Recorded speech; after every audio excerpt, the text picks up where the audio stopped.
तना और जड़ में अंतर, तना और जड़ में अंतर। एक तरफ मूल और दूसरा तना, रूट और स्टेम। तो तना और जड़ में क्या अंतर होता है? देखिए, पहली चीज है तना, जड़ कैसा भाग है? पौधे का अवरोही भाग। कैसा भाग है? पौधे का अवरोही भाग। अवरोही भाग मतलब क्या होता है कि जमीन के अंदर जाता है, नीचे। अवरोही मतलब डिसेंडिंग। और तना क्या है? आरोही भाग। तना आरोही भाग है। आरोही भाग मतलब होता है जमीन से ऊपर, एसेंडिंग ग्रोथ करता है। अगला है कि जड़ प्रकाश, जड़ कैसी होती है? ये ऋणात्मक प्रकाशानुवर्ती होती है। कैसी होती है? ऋणात्मक प्रकाशानुवर्ती होती है। ऋणात्मक प्रकाशानुवर्ती। ठीक है, इसको निगेटिव फोटोट्रॉपिज्म कहेंगे अंग्रेजी में। और सकारात्मक भूम्यानुवर्ती होती है। ठीक है, सकारात्मक भूम्यानुवर्ती होती है, गुरुत्वाकर्षण की तरफ जमीन में जाती है। तो तुम्हारा भूम्यानुवर्ती, ठीक है, पॉजिटिव भूम्यानुवर्ती। ठीक है, ऐसे जलानुवर्ती होती है। जलानुवर्ती मतलब पॉजिटिव, जल की तरफ जाती है। ठीक है, तीसरा हो गया, चौथा हो गया। इसके अलावा इसमें जड़ में क्या होता है? पर्णहरित नहीं होता। ठीक है, पर्णहरित नहीं होता, पर्णहरित नहीं होता। जबकि तने में पर्णहरित होता है। और तुम्हारा जड़ जलानुवर्ती होती है, और तने में जलानुवर्ती वाला कोई मामला नहीं होता है। ठीक है, भूम्यानुवर्ती, ये जो है तना कैसा होता है? निगेटिव भूम्यानुवर्ती होता है। ठीक है, भूम्यानुवर्ती नकारात्मक, भूम्यानुवर्ती निगेटिव। ठीक है, नकारात्मक। ऋणात्मक प्रकाशा, ये कैसा होता है? धनात्मक प्रकाशानुवर्ती होता है। धनात्मक प्रकाशानुवर्ती। ठीक है, प्रकाशानुवर्ती। ठीक है, ऐसे इसमें ये 5 तुम्हारे पॉइंट हो गए। इसके अलावा क्या है कि इसमें जो जड़ में है, जड़ में कलिकाएं पाई जाती हैं। कभी कभार कुछ कायिक प्रवर्धन के लिए कलिकाएं पाई जाती हैं। सामान्यतः जड़ पर कक्षस्थ कलिकाएं और अग्रस्थ कलिकाएं नहीं पाई जाती। लेकिन कुछ कलिकाएं, जैसे परवल है, परवल में कटिंग लगाई जाती है ना जड़ की, तो परवल में नया पौधा पैदा करने के लिए कुछ कलिकाएं पाई जाती हैं। वर्धी कलिकाएं पाई जाती हैं, जैसे बेल, नींबू में भी पाई जाती है। ठीक है, और तने पर, ठीक है, इसमें क्या क्या है? जड़ में वर्धी कलिकाएं पाई जाती हैं। वर्धी कलिकाएं होती हैं। तने पे क्या है? इसमें कक्षस्थ कलिका, ठीक है, अग्रस्थ कलिका, इस प्रकार की कलिकाएं पाई जाती हैं। और इसके अलावा तुम्हारा जड़ के सिरे पर मूलगोप पाया जाता है। जड़ के शीर्ष पे क्या होता है? मूलगोप होता है। ठीक है, नीचे इसमें देखिए 7वां ऊपर लिख देते हैं, मूलगोप होता है जड़ के शीर्ष पर। और तने के शीर्ष पे क्या होता है? शीर्षस्थ कलिका होता है। क्या होती है? शीर्षस्थ कलिका होती है, कलिका। ठीक है, इसके अलावा तुम्हारा मूल जड़ पर पर्व पर संधियां नहीं होती। ठीक है, जड़ पर पर्व और पर संधियां नहीं होती। पर्व और पर्व संधि, पर्व और पर्व संधि नहीं होती। और इसमें पर्व और पर्व संधि होती है तने में। ऐसे तने में जड़ में क्या होता है? जड़ में अंतर्जात निकलती है। जो सहायक जड़ें हैं कैसे निकलती हैं? अंतर्जात होती हैं। ठीक है, जो सहायक जड़ें हैं अंतर्जात होती हैं। जबकि तने में सहायक जड़ें कैसे होती हैं? बहिर्जात होती हैं। बहिर्जात होती हैं मतलब बाहर की जो जब तुम हिस्टोलॉजी पढ़ोगे, तने और जड़ की औतकी पढ़ोगे, तो उनमें पता चलेगा कि वो बाहर से उसके जो है ब्रांचेज है, शाखाएं हैं तने में, वो बहिर्जात होती है। बाहर के जो चक्र हैं उनसे निकलते हैं। और इसमें अंतर्जात होती है, अंदर के जो चक्र हैं उनसे निकलती है। तो ये बहिर्जात और अंतर्जात, ये अंतर हो गया। और इसके अलावा इनकी हिस्टोलॉजी में अंतर होता है। देखिए इनकी औतिकी में भी अंतर होता है।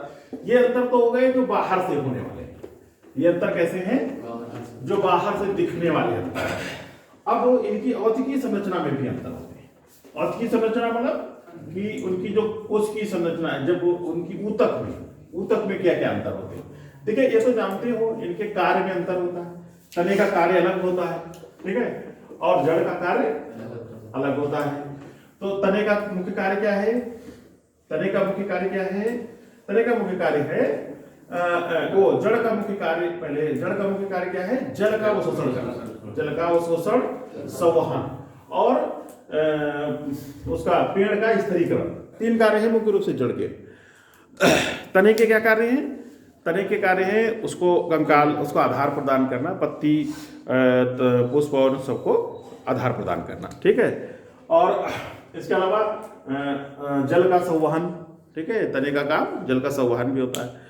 तो ये सब तरह के कार्य, इसलिए इनकी औतिकीय संरचना में अंतर होता है। पहली तो संरचना में अंतर ये है कि जड़ पर जो है, जड़ में रोम कैसे पाए जाते हैं, एक कोशिकीय। जड़ में रोम जो है एक कोशिकीय, कौन सा है, हाँ चलो एक दो, एक कोशिकीय रोम होते हैं, एक कोशिकीय रोम होते हैं, ठीक है।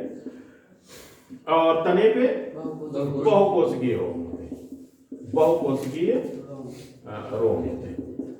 और इनको एक कोशिकीय रोम होते हैं, इनको मूल रोम कहते हैं, मूल रोम कहते हैं। दूसरा क्या है, दूसरा अंतर क्या है, इसमें संवहन ऊतक अधिक केंद्र की ओर होते हैं तथा जाइलम फ्लोएम अलग अलग त्रिज्याओं पर स्थित होते हैं। ऐसे संवहन पुल को क्या कहते हैं, अरीय कहते हैं, ठीक है। तो जड़ में संवहन पुल कैसे होते हैं, अरीय होते हैं, ठीक है। संवहन पुल, वास्कुलर बंडल बीबी अरीय होते हैं, ठीक, कैसे होते हैं, अरीय। और तने में कैसे होते हैं, तने में वास्कुलर बंडल तुम्हारे संयुक्त होते हैं, कॉन्जॉइंट, ठीक है। कैसे होते हैं, वास्कुलर बंडल कॉन्जॉइंट या संयुक्त होते हैं, कॉन्जॉइंट।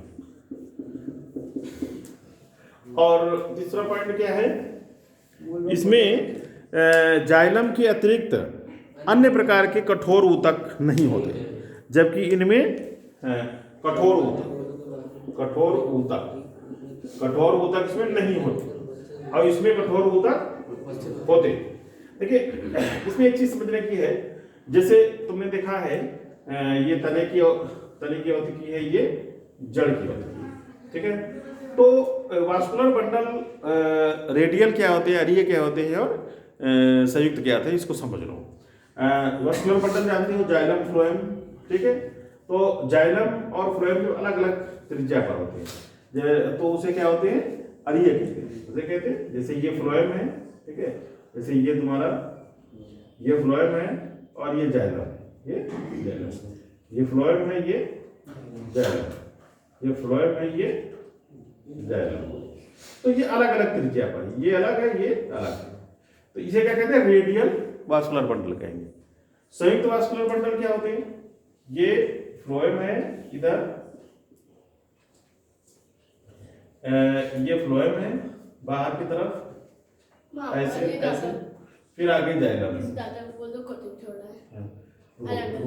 फिर ये फ्लोएम है, ये जाइलम, ये फ्लोएम है, ये जाइलम, ये फ्लोएम है, ये जाइलम, ठीक है। तो ऐसे करके फ्लोएम और जाइलम।